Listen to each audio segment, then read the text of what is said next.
যখন নেক মানুষ মারা যায় যে জান্নাতি, তার ভবিষ্যৎ উজ্জ্বল।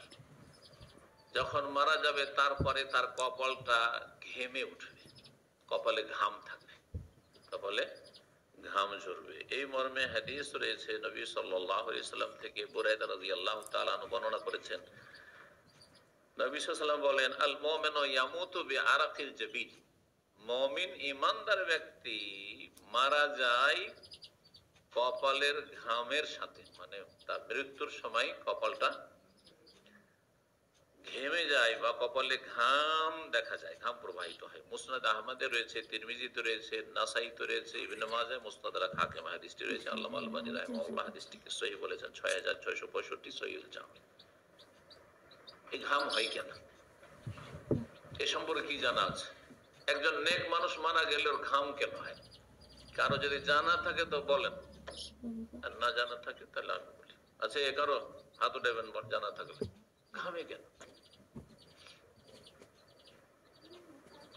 বেশ কয়েকটি উক্তি বলা আছে, তার মধ্যে সবচেয়ে ভালো, যেটি বেশি সহি মনে হচ্ছে সেই উক্তিটি, সেটা হচ্ছে যে যখন মুমিন ব্যক্তি দেখে যে আল্লাহ আমাকে এত পুরস্কৃত করেছে, এত আল্লাহ আমাকে সম্মানিত করেছে, অথচ আমি তো আরো কিছু করার ছিল, অনেক কিছু করার ছিল, আমি তো বেশি কিছু করে আসিনি, আল্লাহ আমাকে মাফ করে দিয়েছেন, আল্লাহ আমার এত মর্যাদা উঁচা করেছে, আল্লাহ আমাকে জান্নাত নসিব করেছেন, জাহান্নাম থেকে রক্ষা করেছেন, এইগুলো যখন বুঝতে পারে তখন লজ্জায় ঘাম চলে আসে। দুনিয়াতে কোন ব্যক্তি যদি লজ্জিত হয় তাহলে ঘামে না? ঘামে না? ঘাম ছুটে যায়। আপনি কোন জায়গায় যদি লজ্জায় পড়ে যান তাহলে ঘাম ছুটে যাবে শরীর থেকে। তো এটি উক্তি।